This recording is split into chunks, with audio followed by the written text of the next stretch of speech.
خواتین کے لیے میں درخواست کرتا ہوں میرے غیر مسلمان بھائیوں اور بہنوں سے، کیا یہ سنہرا موقع ہے؟ آپ اسلام کے متعلق کوئی بھی سوال پوچھ سکتے ہیں. آپ چاہے تو میرے لیکچر پہ تنقید کر سکتے ہیں، مجھے کوئی اعتراض نہیں. آپ کو اگر قرآن مجید میں کوئی غلطی لگتی ہے تو قرآن مجید کے بارے میں سوال پوچھ سکتے ہیں. آپ کو لگتا ہے اسلام کی کوئی تعلیم ہے جو آپ کو لگتا ہے کہ صحیح نہیں ہے، آپ کا یہ موقع ہے. آپ اسلام کے بارے میں کوئی بھی سوال پوچھ سکتے ہیں، عیسائیت کے بارے میں، ہندوازم کے بارے میں، یہودیت کے بارے میں. میں طالب علم ہوں اسلام اور دیگر مذاہب کا، میں اسٹوڈنٹ ہوں اسلام اور کمپیریٹو ریلیجن کا. یہ آپ کا سنہرا موقع ہے. عام طور پہ مذہبی تقریر کے بعد سوال جواب کا کھلا سیشن نہیں ہوتا. یہ موقع ہے کہ میں غیر مسلمان بھائیوں اور بہنوں سے درخواست کرتا ہوں کہ آپ کوئی بھی سوال کر سکتے ہیں، ٹاپک کے اندر ٹاپک کے باہر بھی، مجھے کوئی اعتراض نہیں. آپ چاہے تو قرآن مجید کو اٹیک کر سکتے، اسلام کو اٹیک کر سکتے. میں نوجوان ہوں لیکن میں لے سکتا ہوں. آپ کوئی بھی سوال کر سکتے، یہ آپ کا موقع ہے. آپ کو ایسے موقع بار بار نہیں آئیں گے. میری درخواست ہے، مجھے آرگنائزرز نے کہا کہ الحمدللہ کئی غیر مسلمان اس فنکشن میں آنے والے. آپ بنا جھجک کوئی بھی سوال پوچھ سکتے، چاہے تنقیدی بھی ہو تو بھی چلیں گا، مجھے کوئی اعتراض نہیں. آپ کوئی بھی سوال پوچھ سکتے. میں غیر مسلمان بھائیوں اور بہنوں سے درخواست کرتا ہوں کہ آپ مائک کی طرف آئیے اور آپ کوئی بھی سوال پوچھ سکتے. سب سے پہلے ہم چلتے ہیں مائک نمبر 1 پر. وہاں اگر کوئی غیر مسلم بھائی ہے اور ان کے ذہن میں کوئی سوال ہے تو وہ سوال کر سکتے ہیں. مائک نمبر 1 سے. آداب. آداب. السلام علیکم. وعلیکم السلام. میرا نام وجے کمار بوترا، میں کشن گنج کا نواسی ہوں. اینڈ یہاں پر ایک میری ریزن کی انڈسٹری ہے. By profession I am an entrepreneur. ماشاءاللہ. ایسا ہے، آپ کے وشے میں نے آپ کی تقریریں کافی ٹی وی پر بھی دیکھی ہے، پیس ٹی وی پر کلکتے میں، اور ہم نے ایسا پایا کہ آپ اسلام کے علاوہ ہندو شاستروں میں بھی آپ کی بہت بڑی آستھا اور بہت بڑی روچی رکھتے ہیں. میرے میں یہ جاننے کی اتسکتا ہے کہ آپ کی یہ اتسکتا ہندو شاستر کے پرتی کب آئی اور کیوں آئی، اس کے وشے میں مجھے آپ سے تھوڑا بھائی صاحب کا سوال ہے کہ انہوں نے مجھے ٹی وی پہ کلکتہ میں کئی بار دیکھا ہے اور یہ جانا ہے کہ اسلام کے علاوہ میں دیگر مذاہب کے بارے میں بات کرتا ہوں اور ہندو دھارمک کتابوں کے بارے میں بھی میں علم رکھتا ہوں. تو یہ پوچھنا چاہتے یہ خواہش کب آئی اور کیسے آئی. میں جب میرا میڈیکل کالج میں تھا تو میں متاثر ہوا ایک شخص جن کا نام تھا شیخ احمد دیدار. وہ ساؤتھ افریقہ کے تھے اور وہ اسلام اور عیسائی مذہب پہ مہارت رکھتے تھے. جب ان کی تقریر سنا تو میں ان سے متاثر ہوا اور میں نے قرآن اور بائبل کا الحمدللہ علم حاصل کیا. تو سب سے پہلے میں نے علم حاصل کیا بائبل کے بارے میں، اسلام اور عیسائیت کے بارے میں. اور جب میں ان سے ملا انہوں نے کہا کہ اسلام اور عیسائیت پہ کئی لوگ تقریر کر چکے اور کئی کتابیں لکھ چکے، لیکن ہندو مذہب اور اسلام کے بارے میں وہ چند کتابیں ہیں. انہوں نے درخواست کی کہ بیٹا عیسائیت کے علاوہ دیگر مذاہب کے بارے میں آپ مطالعہ کیجئے اور ان کو بھی پیغام پہنچائیے. اور جب قرآن مجید کی میں نے آیت پڑھی، قرآن مجید میں اللہ تعالیٰ ایشور کہتے ہیں سورہ ال عمران میں سورہ نمبر 3 آیت نمبر 64 میں تعالوا الی کلمۃ سواء بین بینکم، آؤ ہم اس بات کی طرف جو آپ اور ہم میں یکساں ہے. سب سے پہلی بات کیا ہے؟ اللہ نعبد الا اللہ، کہ ہم صرف ایک ایشور کی عبادت کریں. ولا نشرک بہ شیئا، کہ ہم آپس میں کسی کو شریک نہ کریں. ولا یتخذ بعضنا بعضا اربابا من دون اللہ، کہ ہم آپس میں کسی کو رب نہ کہے. فإن تولوا، اگر وہ نہ مانے، فقولوا اشہدوا بأننا مسلمون، آپ شہادت دو کہ اب مسلم ہیں. تو جب میں نے قرآن مجید کی آیت پڑھی جس میں لکھا ہے کہ جب بھی آپ غیروں سے بات کرتے ہیں تو اس بات کی طرف آؤ جو ان میں اور ہم میں یکساں ہے. اور مذہبی کتاب میں یکسانیت بھی ہے، ڈفرینسز بھی ہے. تو میں کہتا ہوں کہ کم از کم یکسانیت کے اوپر تو ہم عمل کریں. جو ڈفرینسز ہے وہ کل ڈسکس کریں گے. ڈفرینسز تو ہے، میں یہ نہیں کہتا ہوں ڈفرینسز نہیں ہے، لیکن جو یکسانیت ہے جو آپ کی کتاب دھارمک کتاب اور ہماری کتاب میں یکساں ہے تو کم از کم اس کے اوپر تو عمل کرے. تو یہ سوچ لے کے شیخ دیدہ سے متاثر ہو کے اور قرآن مجید کی آیت سورہ نمبر 3 آیت نمبر 64 جب میں میڈیکل کالج میں تھا میں نے شروع کیا یہ میرا مشن.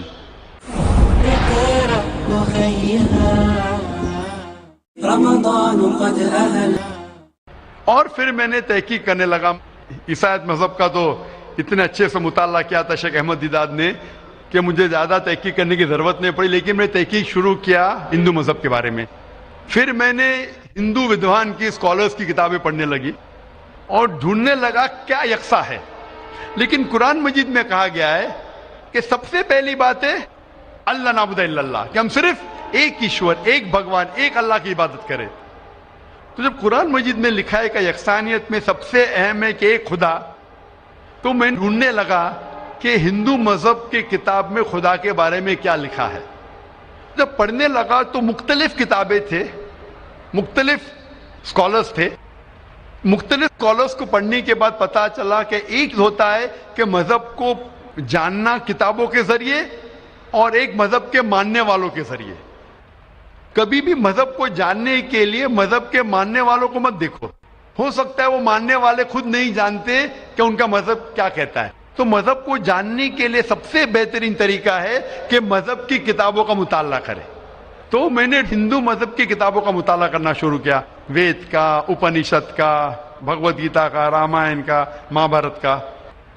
جب مطالعہ کرنے لگا تو عام طور پہ جب ہم پوچھتے ہیں ہندو سے, سب سے پہلی بات کہ میں ایک ایشور میں مانے. عام ہندو سے پوچھتے ہیں کہ کتنے بھگوان میں آپ مانتے ہیں, تو کچھ ہندو کہیں گے 3, کچھ کہیں گے 100, کچھ کہیں گے 1000, کچھ کہیں گے 33 کروڑ. لیکن اگر آپ ایک ودوان ہندو سے پوچھیں گے جو اپنے ہندو مذہب کا مطالعہ کر چکا ہے, مذہبی کتابوں کا مطالعہ کر چکا ہے, وید پڑھ چکا ہے, تو وہ کہیں گا کہ ہندوؤں کو صرف ایک خدا میں ماننا چاہیے. لیکن عام ہندو مانتا ہے فلسفی جسے کہتے ہیں پینتھیزم. عام ہندو کہتا ہے کہ سب کچھ خدا ہے, پیڑ خدا ہے, چاند خدا ہے, سورج خدا ہے, انسان خدا ہے, سانپ خدا ہے. ہم مسلمان کہتے ہیں سب کچھ خدا کا ہے, پیڑ خدا کا ہے, چاند خدا کا ہے, سورج خدا کا ہے, انسان خدا کا ہے, سانپ خدا کا ہے. تو یہ اہم فرق ہے عام ہندو اور عام مسلمان میں. عام ہندو کہتا ہے سب کچھ خدا ہے, ہم مسلمان کہتے ہیں سب کچھ خدا کا ہے. تو یہ فرق ہے صرف کا. اگر یہ کا کے فرق کو مٹا لے تو ہم ہندو اور مسلمان ایک ہو جائیں گے. کیسا کرنا چاہیے؟ تعالوا الی کلمۃ سواء بین بینکم, آؤ اس بات کی طرف جو آپ اور ہم میں یکساں ہے. تو جب میں ہندو مذہب کی کتابوں کا مطالعہ کرنے لگا تو ایک اہم کتاب کا نام ہے اپنشد. اپنشد میں لکھا ہے, چھندوں کے Upanishad, chapter number 6, section number 2, shloka نمبر 1 میں ایکم ایودتیم, خدا ایک ہے دوسرا نہیں ہے. جب ہم پڑھیں گے سوتا ستر اپنشد چیپٹر نمبر 6 شلوکا نمبر 9 میں ناچس سے کسج جنیتا نہ چدیپا, یہ سنسکرت کوٹیشن ہے جس کے معنی ہے اس خدا, اس ایشور کا کوئی رب نہیں, اس ایشور کے کوئی والدین نہیں, اس کے اوپر کوئی نہیں ہے, اس کی والدہ نہیں, اس کے والد نہیں ہے.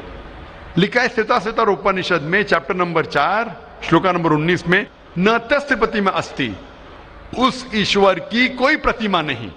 پرتیما سنسکرت میں ہوتا ہے عکس, photograph, painting, picture, idol, statue, sculpture. ناتست پرتیما استی, اس ایشور کی کوئی پرتیما نہیں, کوئی عکس نہیں, کوئی پکچر نہیں, کوئی فوٹوگراف نہیں, کوئی پینٹنگ نہیں, کوئی آئیڈل نہیں, کوئی اسکلپچر نہیں, کوئی اسٹیچو نہیں. اور یہ آپ آگے پڑھیں گے یہ وہی چیز لکھا ہوا ہے یجوروید میں. وید ہندو مذہب کی سب سے اونچی کتاب ہے. یجوروید میں لکھا ہے چیپٹر نمبر 32 شلوکا نمبر 3 میں نہ